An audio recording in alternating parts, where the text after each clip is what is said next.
As I'm currently in transition in life as a mother, as a daughter, as a healer, as a leader, as a woman in general at this time, I don't have the capacity for aesthetics.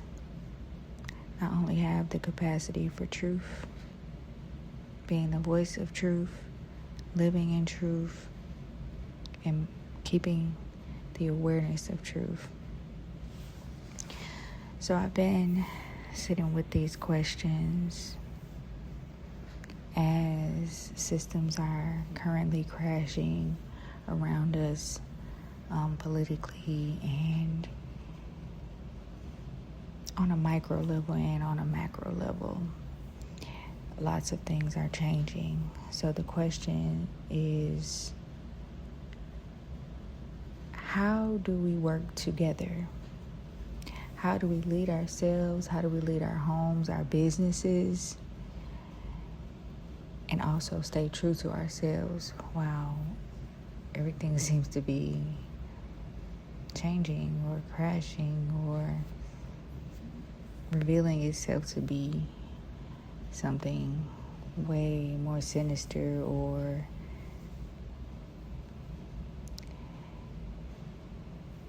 diabolical than we have ever thought it to be. Well, most of us anyways, and really some of us have already known much of the things, but it's showing up in our everyday life and the changes and the heaviness and the decisions that we have to make have really showed its head as of recently, and it's only really getting more and more. So the question again is, how do we lead ourselves, our homes, and our businesses and stay true to ourselves? How do we work together while doing this? How do we organize and manage our communities for ourselves? For society.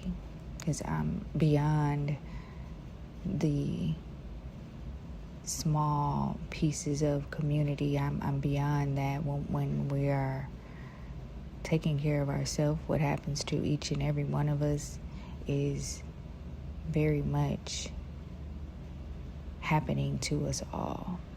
So as a society, as a community, as a human, how do we organize and manage? So I want to go through a few thoughts that I have on the answer to that. The first thing, we must tell the truth, because many communities are not failing because we don't care. Like, there's a lot of care. There has been a lot of care. Like, there's been a lot of advocacy. There's been a lot of boycotting. There's been a lot of output of energy for decades. Like, there's been a lot of things happening in our community that says that people care. Things are not failing because the lack of care for ourselves and each other. We care. We do. That's how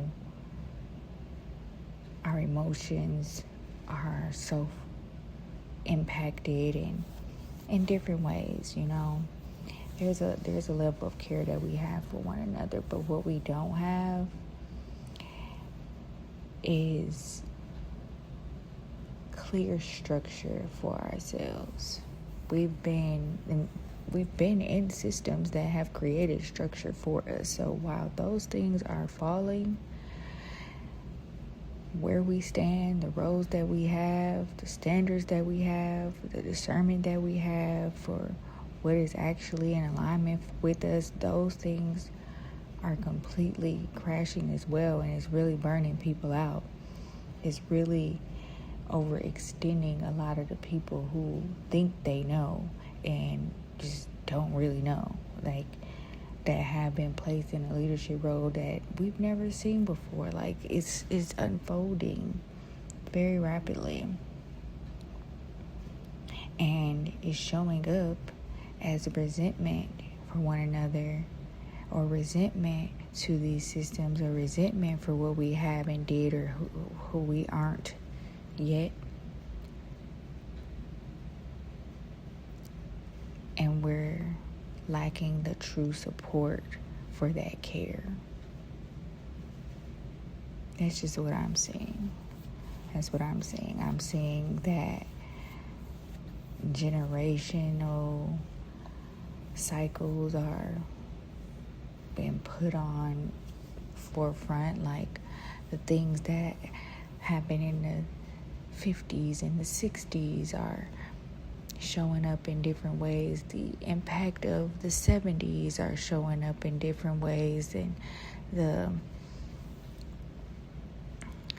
shifts that occurred in the 80s and in the 90s, and now we're in this conglomerate of emotional it's almost like a burden that's feeling on us. There has to be a new way. There has to be a new way. Community cannot just be a vibe. It can't just be an event. It can't just be those who you have one common unity with. Like, that's why I said I am pulling myself from just the self and looking at the whole society as a whole. No, everyone is not the same. What they say, everybody not like us. Yes, we have to recognize that, but what we can't do is think that we're separate to the extent that we want to cause harm to another, or wish harm, or any of those things, or think that we're so separate that what happens to them is not happening to us, and that is what makes us as a human race be able to survive beyond this. Because when I think about the movements of like the 70s and the segregation and all of the things, and even like in the 60s when there was just this hippie movement, just all of the things. Like, I just think about that stuff, and I think about the way in which we can show up with that same level of impact, but together. Because, like, we're not fighting the same. We're really not. We're not fighting the same thing that we were fighting then. It has to be a new way, and community has to move as a system. Like, we have to see that if we continue to fight one another, fight within, fight without having an infrastructure, and that being our common unity, we will not survive this.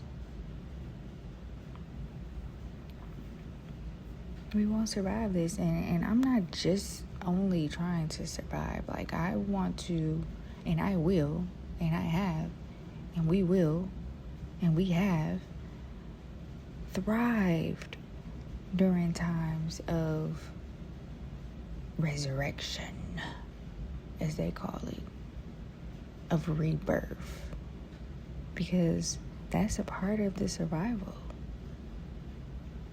But we got to move in a new way. And I see that with some really clear, like, necessities that has to be done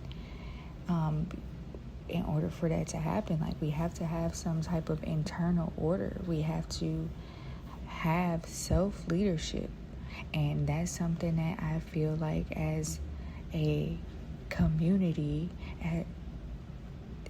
like everybody has been externalizing that leadership, but we have to really go inward. Every one of us needs to be able to regulate themselves in some form of fashion. We cannot have just people sprawling out like what they call it, crashing out. Like one crash out impacts us all. It does. That's an internal thing that you need to work out with. Everybody needs to be able to make aligned decisions. Like, the decisions that you make need to be in alignment with thriving and surviving, not aligned with bullshit. Every person needs to be able to honor their capacity. We need to be able to look at ourselves and tell the truth of who we are and what we can hold, so that the roles can be defined clearly. No, there's no lack when we are able to honor our capacity. We have to be able to do that for ourselves. That's self-leadership. We have to be able to communicate clearly, and I know all of these things are like personal. This is personal development, and everybody's so goddamn aware and ascended and awakened, woke. This is step one of my process. Apply knowledge of self. It's the foundation of everything. Because if you don't know yourself, you will continue to overcommit. You will continue to miscommunicate. You will continue to project onto others and expect that the community that you want to live within to just do all the work for you. And that's how the system is breaking. That's how it's broke. That's how it got broken. And we're in a place where we can mend and thrive and survive this and rebuild.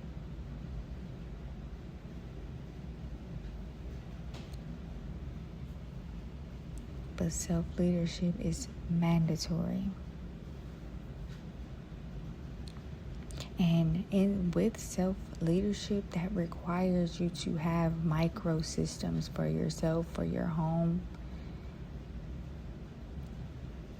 Because when you got yourself together and you got your home, and it's not just the four walls, but it starts, like if, people are suffering with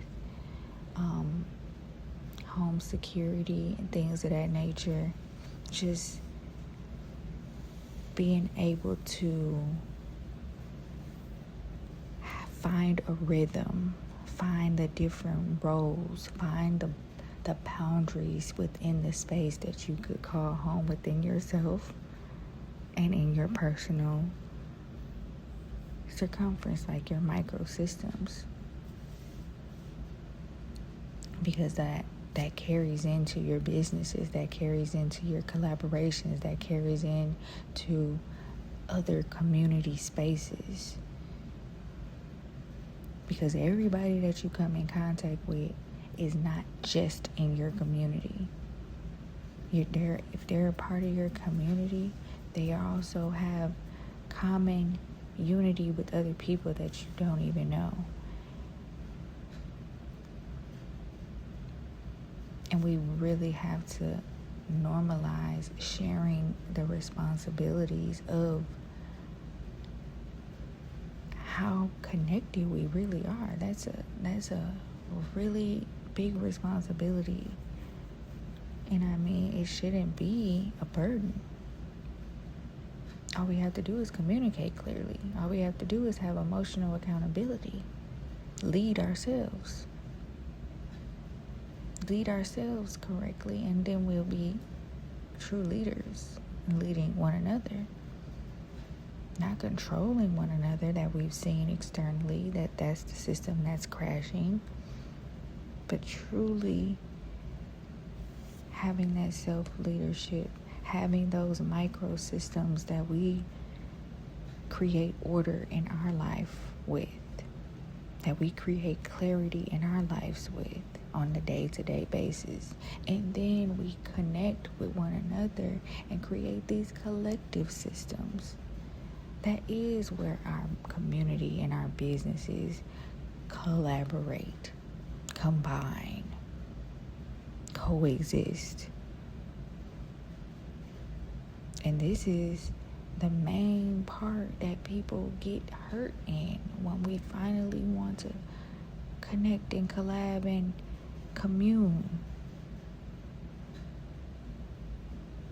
Because we don't realize that we have to know, like, we have to think bigger. Like, it can't just be the vibe. We gotta think about who does what. Define some roles in these communities. Define some roles in your business. It takes that small step. It sounds simple, but it's not easy all the times because everybody want to help. Oh, we're all helping, but who's doing what? Let's write that down. Let's make that clear. Let's not get burnt out.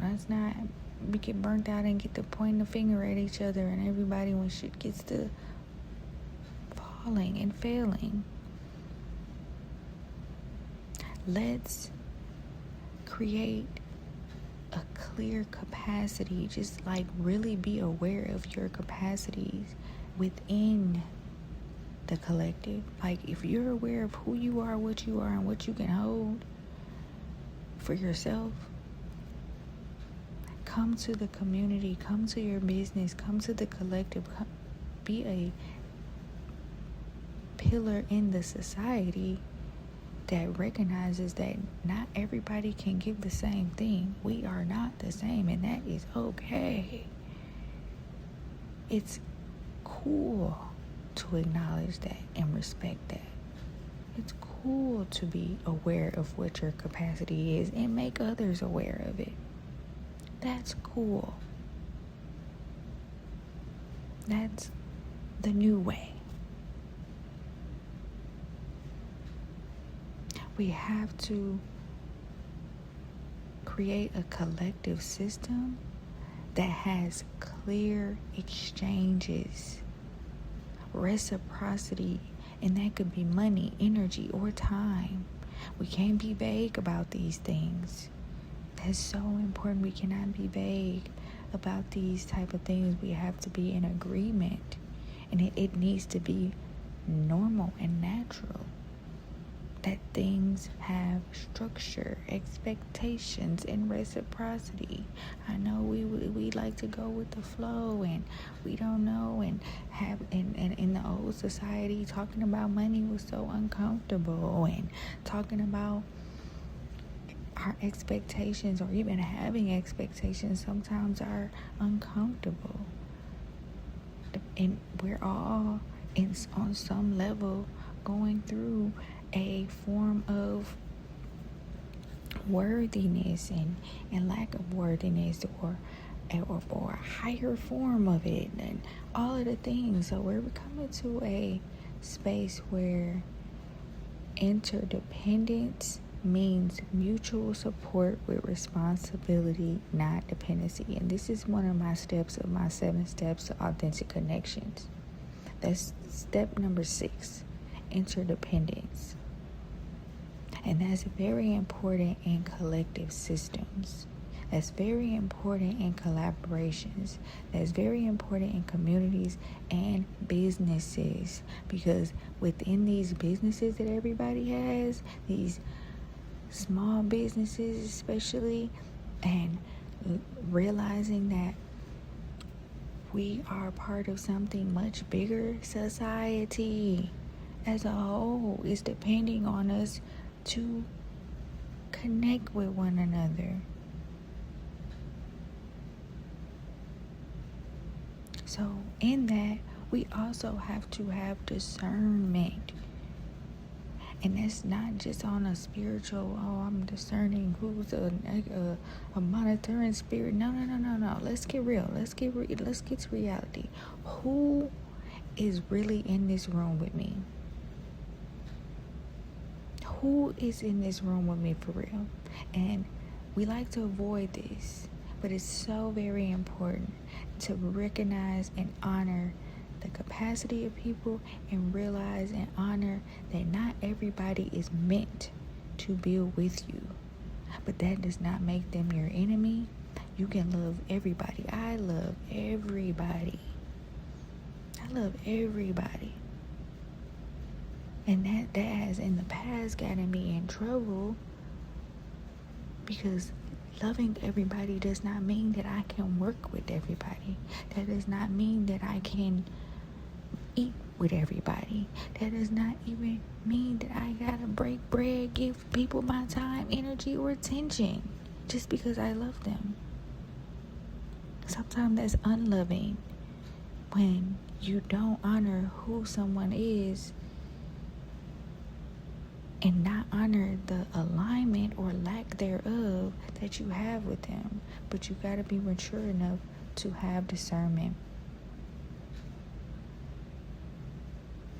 And we gotta be okay with doing that in community and connections. Because right now, there's a lot of calling out. Everybody wanna call somebody out and put somebody on blast or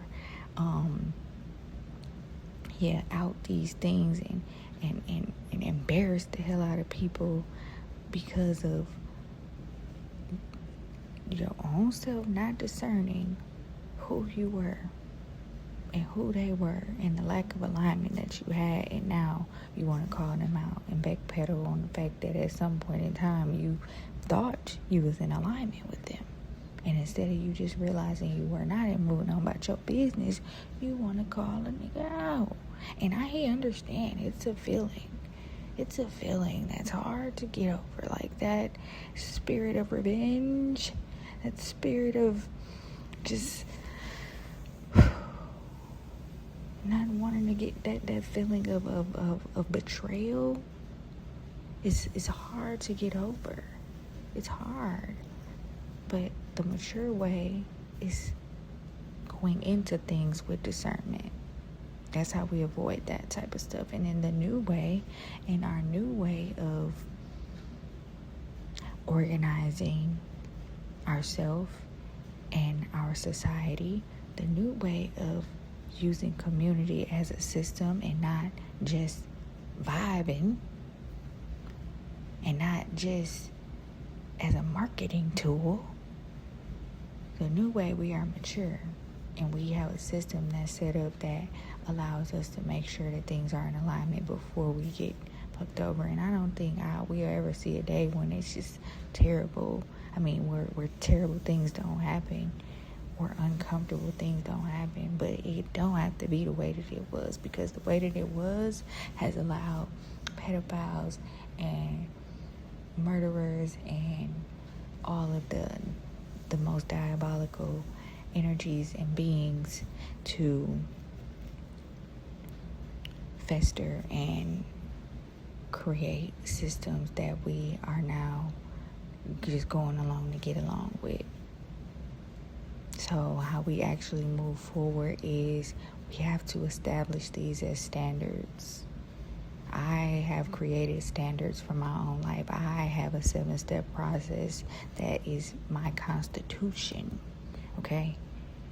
We got to take the authority of our lives back that we read in the history books that were done to us.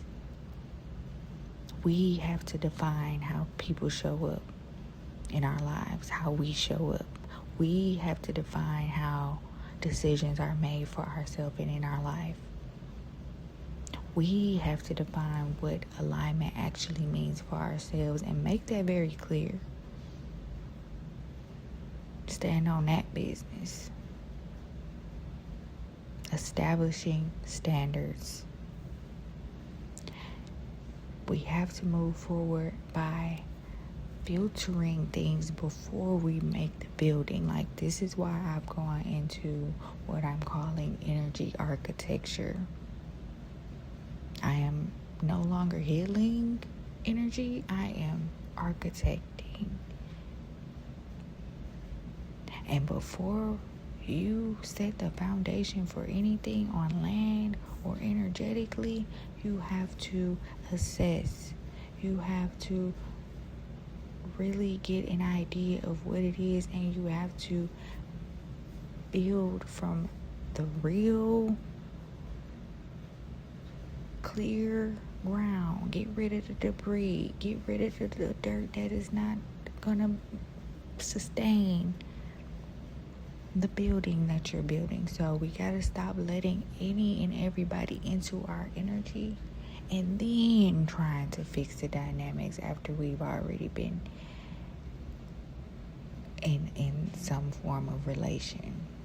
And this is when I speak about this is speaking about our personal relationships, our business relationships, our romantic relationships, friendships, our family, and ourself.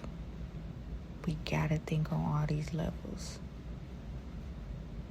We gotta stop letting things in and then trying to fix the dynamics later. We have to use those standards. We have to, and if you do need those 7 steps, you can get the 7 steps to authentic connections ebook. Is for free. Just reach out to me. I can send it to you or send a link in my bio. If you do need an idea of where and what part of the process that you're in, or need an idea of what is alignment for you, who are you, what is your capacity, that's what energy architecture is about. And this is how we move forward. We also have to make sure that we are assigning roles based on our energy and not just skills. People can just do any damn thing these days. People are getting certifications. People are multi-talented. Yes, people are multi-talented, and we really have to honor the gift that we have. But there are designs for humans, okay? People just shouldn't just do what they can do and be put in a role just because they can do it. People have to be able to sustain the roles that they're being placed in your life, in your business, in our society. And we have to have standards, we have to have processes and procedures to be able to identify that, what that is for ourselves and others.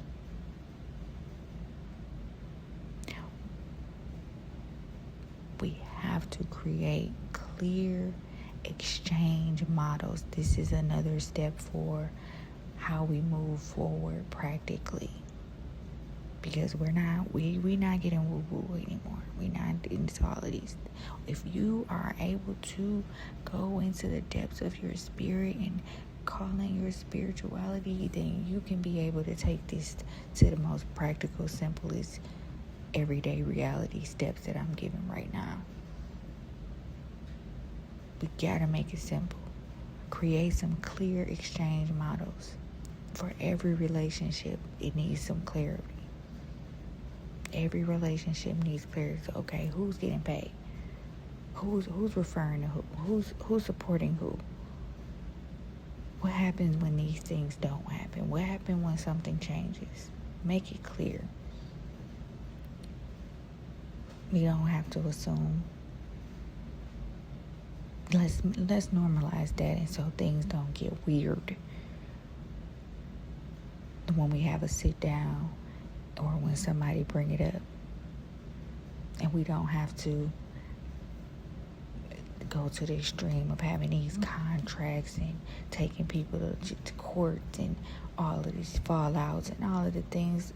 Let's just create a clear exchange model that everybody can adhere to, and we don't have to assume. Let's keep reciprocity clear and in clarity.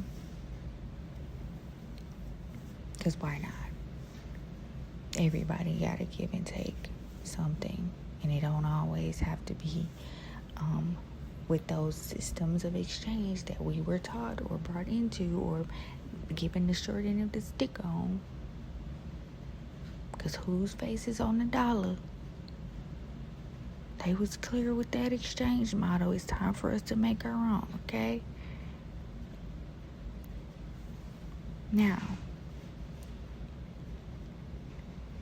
another step in how we make these things very practical and very important is that we have to build rhythms. We have to get into the creative flow of things, but creative flow has a rhythm. Nature has rhythm.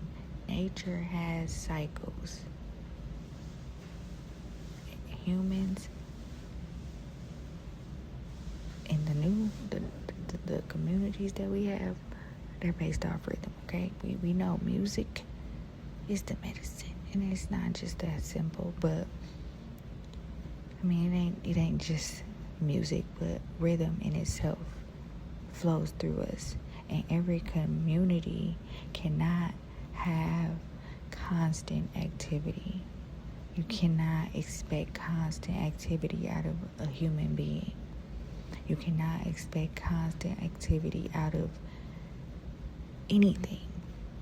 Everything has to have a consistent touch point. It has to have intentional gatherings. It has to have space to breathe. Not chaos, but space, consistency, intentionality. And when we have standards, when we have filtered and discernment, when we're instilling these standards and making sure that we're building from a place of discernment, that rhythm flows effortlessly.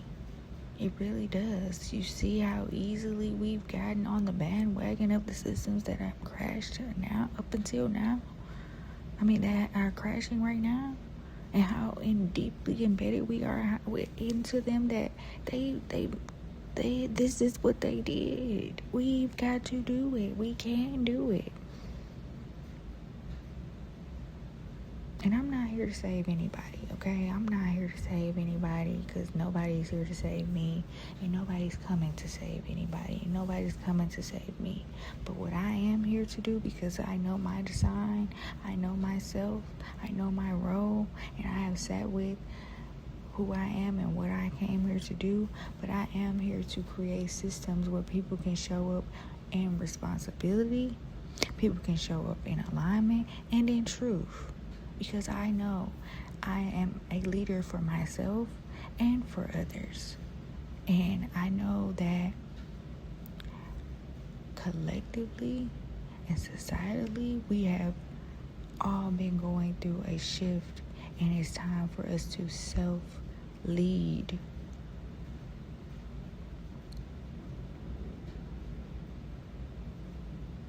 So I'm talking about how we organize ourselves as a people.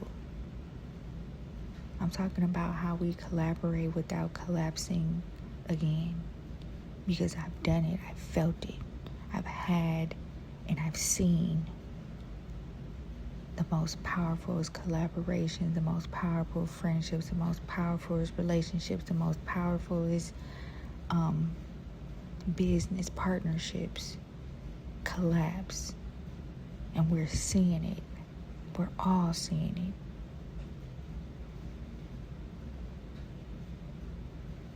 I'm talking about how we build sustainable ecosystems. And I mean, nothing is permanent. Like I said, nature has cycles, and we're in a part of a cycle right now where we can rebuild, and we want to rebuild this ecosystem. We want to rebuild our society. We want to build our communities. We want to rebuild ourselves from a space of sustainability that we can last a long time. Okay? Long time.